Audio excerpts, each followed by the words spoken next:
Amen. Praise the Lord po na sa lahat ang pinakamataas na pagpupuri, pagluluwalhati, pagdadakila at pagsamba ay natatangi lamang po sa ating pinakamamahal na Jesus na buhay.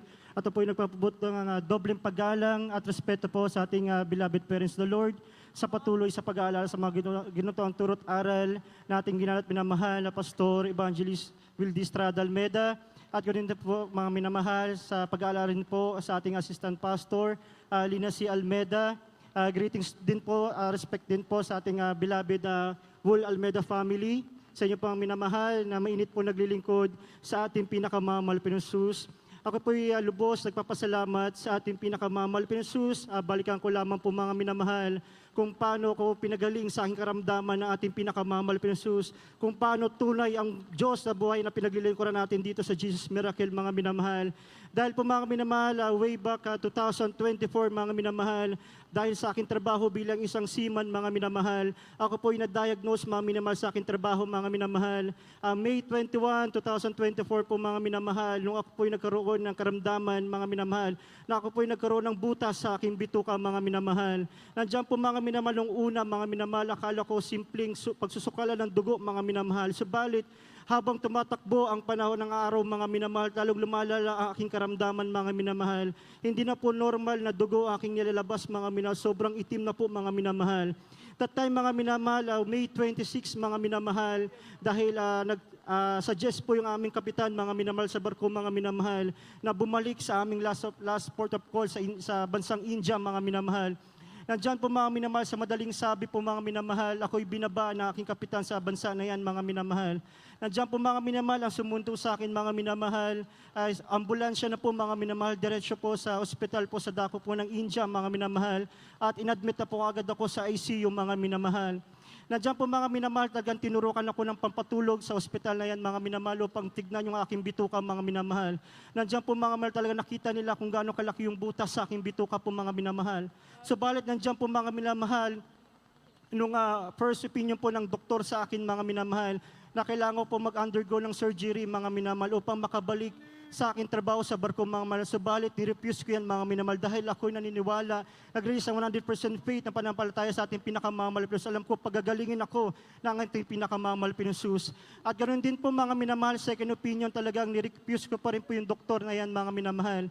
That time mga minamahal, talagang naalala ko mga minamahal yung ating live webcast mga minamahal. Dahil same time lang po yung ating oras sa bansang India mga minamahal. Nandiyan po mga minamahal, talagang nagpuri ako mga minamahal, sinabay kong papuri makalangit sa ating pinakamamahal na Jesus. Tinapos po yung joyful song, solemn song mga minamahal. After niya mga minamahal, bago ko hintayin yung aking magsusundo na nurse sa akin mga minamahal upang patungo doon sa laboratory exam mga minamahal. Nandiyan po mga minamahal, talagang naluhod ako sa ating pinakamamahal na Jesus. Nadalangin, alam ko wala posible sa ating pinakamamahal na Jesus. Alam ko, pagagalingin ako na ating dakilang Diyos mga minamahal.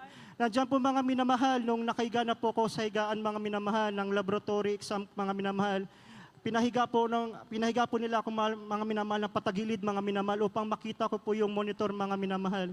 Nandiyan po mga minamahal, habang pinapasak na po yung tubo sa aking bituka na may camera mga minamahal, yung tinatawag po nilang endoscopy mga minamahal. Nandiyan po mga minamahal, talagang nanalangin ako sa ating pinakamamahal na Jesus. Nagpupuri ako sa kaisipan mga minamahal. Na alam ko wala posible sa ating pinakamamahal na Jesus, ako'y pagagalingin niya mga minamahal. Nandiyan po mga minamahal, nag-release ako ng 100% faith na panampalataya sa ating pinakamamahal na Jesus. Alam po mga minamahal, after po nun mga minamahal na matapos po yung exam mga minamahal, pinakita po sa akin yung doktor mga minamahal, yung resulta mga minamahal. Yung dating butas na malaki sa aking bituka mga minamahal, ito po instant na pinagaling na ating pinakamamahal pa yung Jesus. Hindi pa po yan natapos mga minamahal, dahil gusto ko po ipacheck talaga mga minamahal kung ako'y tuloy na pinagaling na ating pinakamamahal pa yung Jesus. Pag uwi ko po dito sa dako po ng Pilipinas mga minamahal, kailangan ko po ulit mag-undergo ng medical exam mga minamahal. Nandiyan po mga minamahal, pinasakan ulit ako ng camera na may tubo mga minamahal. Nandiyan po mga minamahal, bago ako umalis sa aming tahanan, talaga nag-alay ako ng papuri makalangit sa ating pinakamamahal na Jesus, na alam ko walang imposible sa Kanya mga minamahal. Nandiyan po mga minamahal, nung lumabas pa rin po yung resulta na aking exam mga minamahal, talagang negative mga minamahal. Ako po'y tuluyan pinagaling ng ating pinakamamahal na Jesus. At pinapasalamatan ko rin po sa ating pinakamamahal na Jesus. October mga minamahal, same year din po mga minamahal, October 4 mga minamahal. Kung nabalitaan nyo mga minamahal sa TV mga minamahal, sa dako po ng Malolos, Bulacan, mga minamahal. Kami po ang bumabiyahe na aking beloved wife, mga minamahal. Talagang nandyan po mga minamahal, nakakita po kami mga minamahal ng isang ambush, mga minamahal, sa dako po ng Malolos, Bulacan. Ang layo lamang po mga minamahal na pinangyarihan simula po sa aking kinatatayuan hanggang doon po sa railings, mga minamahal. Sobrang lapit lamang po mga minamahal. Wala na po kaming naisip na gawin mga minamahal, na stuck na po kami doon mga minamahal. Pagkus mga minamahal, naisip namin magsisi tayo sa ating pinakamamahal na Diyos, magpuri tayo sa ating dakilang Diyos. Alam ko, pag-iingatan tayo natin pinakamamahal na Diyos. After po nun mga minamahal, sa pangyayari na yung mga minamahal, biglang kumaripas po yung takbo ng mga gunman na yun, mga minamahal. Sabi ko nga sa aking beloved wife, siguro kung wala tayo sa ating pinakamamahal na lugar, talaga tayo patay din mga minamahal. Subalit iba, pag anak ka ng mahal Panginoon, talaga ikaw'y pag-iingatan niya sa lahat ng bagay, mga mahal. Yan po yung aming lubos sa pinapasalamatan sa ating pinakamamahal na Diyos. At balikan ko lamang din po mga minamahal, way back 2020 mga minamahal, nung unang aksidente ko sa barko mga minamahal. Dahil nga po mga minamahal, sa sobrang kapuyatan na aking trabaho sa barko mga minamahal, dahil kailangan ko po mga minamahal mag-retain ng aking duty, overtime mga minamahal. Kailangan ko po mga minamahal i-check yung aming mga lifeboat mga minamahal. That time mga minamahal, inuna ko po yung pag-check ng aming lifeboat dito po sa port side ng aming barko mga minamahal. Ilang baitang pa lamang po yung aking binababaan mga minamahal. Talaga ako'y nadulas mga minamahal. Tumama po yung aking likuran mga minamahal sa matigas na bakal na yan mga minamahal. Nandiyan po mga minamahal, nakita po ko na aking mga kasamahan, lalo po aking opisyal mga minamahal.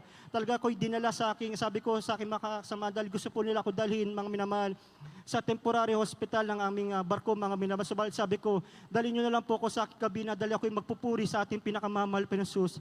Alam po mga minamahal, bago po yan mga minamahal, ako'y dali-dali nag-chat sa aking beloved wife. Sabi ko, magpabaka pray tayo sa pastoral, mga minamahal. Nandiyan po mga minamahal, habang ako'y nagpupuri, nakaluhod sa ating pinakamamahal na Diyos sa aking kabina. Nandiyan po mga minamahal, ilang minuto lamang po mga minamahal, ako'y binigyan ng kaginawaan ng ating pinakamamahal na Diyos. At hindi po yan natapos mga minamahal, upang para maging clear po yung aking spine mga minamahal. That time mga minamahal, papunta po yung aming barko sa bansang Italy mga minamahal. Nandiyan po mga minamahal, nag-suggest po yung aming kapitan na ibaba ako upang ipacheck yung aking likuran mga minamahal. That time mga minamahal, bago kami bumaba ng barko mga minamahal, nag-alay muna ako ng mapuri makalangit sa ating pinakamamahal na Diyos. Sabi ko, mahal Panginoon, kayo nang bahala, mahal Panginoon. Alam po, iko'y dakilang manggagamot sa banal ministeryo ito mga minamahal. Nandiyan po mga minamahal, yung in-x-ray na po yung aking spine mga minamahal. At hinihintay na lang po yung resulta na aking x-ray mga minamahal. Talagang patuloy pa rin po ako sa pagpupuri sa ating pinakamamahal na Diyos. Alin po mga minamahal, ang himala natin dakilang Diyos sa unad dalangin ng ating ginagit minamahal na pastor, Evangelista Ulises Estrada Almeida. Alin po mga minamahal, yung resulta na aking spine mga minamahal, dahil sobrang pasa na aking likuran. Any fracture mga minamahal, wala po na damage sa aking spine mga minamahal. Kaya po ilubos sa pinapasalamatan ko sa ating pinakamamahal na Diyos. At lalo ko po pinapasalamatan sa ating pinakamamahal na Diyos. Sa kabila mga minamahal, na gusto kong makabalik sa aking trabaho mga minamahal. Almost 2 years na po ko walang trabaho mga minamahal. Subalit iba ang plano natin pinakamamahal na Diyos. Ano po mga minamahal, ako'y nalalangin sa ating pinakamamahal na Diyos na bigyan ako ng trabaho mga minamahal. Hihingi ako ng sign sa ating pinakamamahal na Diyos mga minamahal. Alam po mga minamahal, na pinasap sa akin ng ating pinakamamahal na Diyos, buksan mo yung banal na aklat mga minamahal. Nandiyan po mga minanabasa ko mga minamahal, oo, hindi maghintay ka sa pagpapala natin pinakamamahal na Diyos. Alam po mga minamahal, talagang naghintay ako mga minamahal, sinunod ko muna ang kalooban natin pinakamamahal na Diyos mga minamahal. Nandiyan po mga minamahal, one time mga minamahal, nag-try ako mag-apply mga minamahal through online na naman po mga minamahal. Nandiyan po mga minamahal sa aking pag-apply, at kinabukasan po mga minamahal, interview ko mga minamahal. Sabi ko mga minamahal, bago ako interview ng crewing mga minamahal, sabi ko, mahal Panginoon, tulungan mo ako sa aking interview. Ikaw na po bahala mga mahal Panginoon sa aking interview.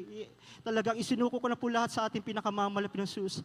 Alin po mga minamahal, yung nag-start na po yung aking interview mga minamahal. Dahil nga po mga minamahal, ang tanong sa akin mga minamahal, yung akin sa duties, responsibilities ko sa barko mga minamahal.